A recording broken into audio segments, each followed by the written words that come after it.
Ke informasi lainnya pemirsa, jam masuk sekolah di Bekasi, Jawa Barat kembali ke pukul 7 pagi setelah timbul kemacetan parah di jalanan sekitar sekolah. Kebijakan itu disambut para orang tua siswa.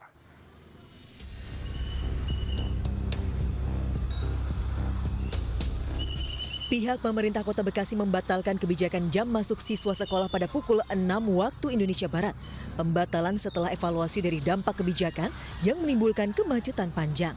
Hal ini lantaran jam masuk sekolah bagi siswa ini berbarengan dengan para pengendara yang hendak masuk kerja. Namun kebijakan perubahan masuk jam sekolah pukul 6.30 menjadi ke jam semula yaitu pukul 7.00 hanya untuk tingkat PAUD, TK, SD, dan SMP. Sementara untuk tingkat menengah atas tetap di jam 6.30. Kebijakan ini mendapat respon positif dari sejumlah warga dan orang tua murid. Setuju sih, biar nggak mepet-mepet banget, apalagi saya punya 2 anak ya. Jadi jam masuk jam 7 udah paling pas deh. Paling pas. Ya 7 Pak, terlalu pagi. Oh, setengah 7 terlalu pagi, Ya, jadi nggak setuju. Biasa aja jam 7 gitu. Kenapa tuh, Bu? Ribet Pak, bangun bocah.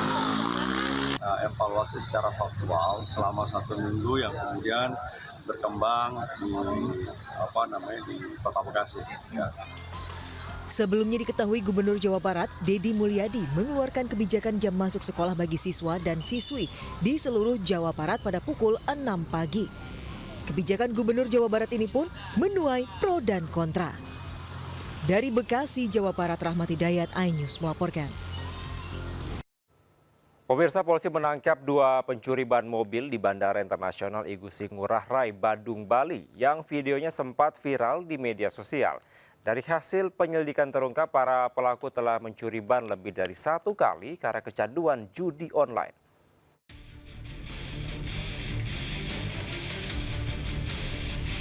Viral di media sosial, aksi pencurian ban mobil terjadi di parkiran lantai 4 Terminal Internasional Bandara Igusti Ngurah Rai, Bali. Kendaraan minibus ditinggalkan pencuri tanpa ban belakang dan hanya diganjal batako. Setelah penyelidikan, polisi akhirnya menangkap 2 pelaku pencurian itu. Kepada polisi, keduanya mengaku sudah beberapa kali mencuri karena kecanduan judi online. Uang hasil kejahatan itu digunakan untuk judi online. Pencurian tersebut dirinya hanya berperan mengawasi situasi saja, sedangkan yang melakukan pembongkaran dan beserta velg termasuk mengganjal as roda dengan batako adalah tersangka pertama. Atas perbuatannya, kedua pelaku dijerat pasal tentang pencurian dengan ancaman pidana maksimal 5 tahun penjara. Dari Badung, Bali, Indira Ari, iNews melaporkan.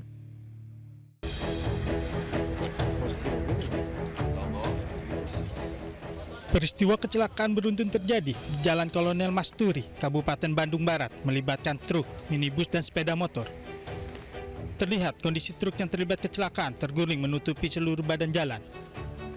Sementara itu, 1 unit kendaraan minibus dalam kondisi ringsek. Dalam peristiwa ini, 1 orang meninggal dunia dan 7 orang lainnya mengalami luka-luka.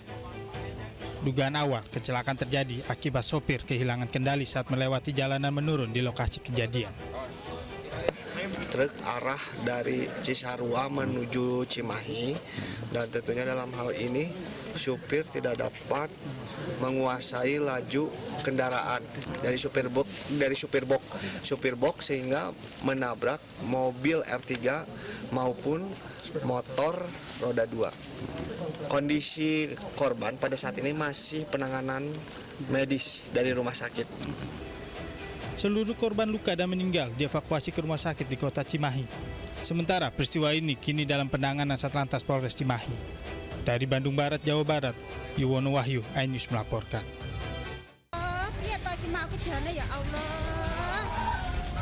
Warga desa Margototo, Kecamatan Metro Kibang, Kabupaten Lampung Timur, Lampung, dihebohkan dengan peristiwa kejar-kejaran antara seorang pengendara mobil versus 2 pelaku pencurian kendaraan bermotor. Pengendara mobil berhasil menabrakkan kendaraannya ke para pelaku curanmor.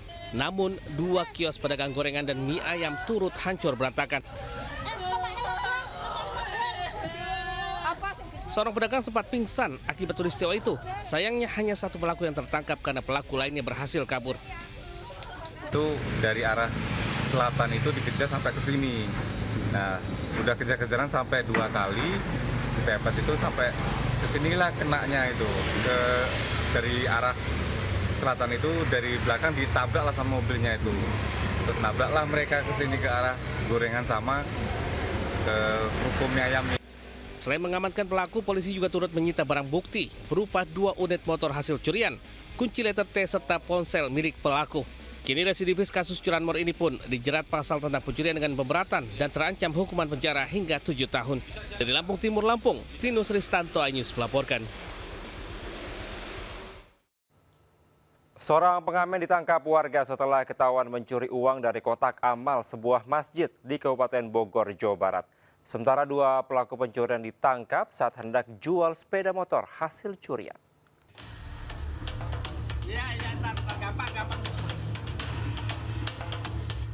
Seorang pria nyaris diamuk warga kampung Cipariuk di Parung Panjang, Kabupaten Bogor, Jawa Barat.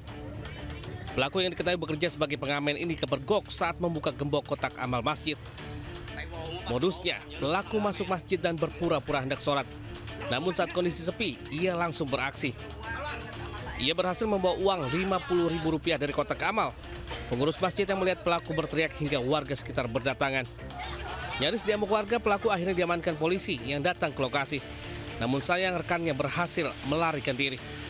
Tapi warga melihat pada saat ngambil. Nah iya, sedangkan dia cuma berdua. Gitu. Nah duitnya itu dikasih ke temennya. Duit barang buktinya dikasih ke temennya. Berarti 2 orang apa gimana? 2 orang, Pak. 2 orang? Iya. Ya itu pengamen apa gimana, sekali lewat atau gimana sih, Pak? Ya sering, emang warga sini sering lihat yang ngamen, Pak. Kini kasus pencurian kotak amal ditangani oleh Unit Reskrim Polsek Parung Panjang. Dari Kabupaten Bogor, Jawa Barat, Iwan Setiawan, iNews melaporkan. Pemirsa, tukang bakso diserang sejumlah preman di Jalan Mandala Bypass, Kota Medan, Sumatera Utara. Sebelumnya para pelaku sempat mengintimidasi korban. Sementara bentrokan terjadi saat kepala lingkungan berusaha melerai pelaku yang bentrok.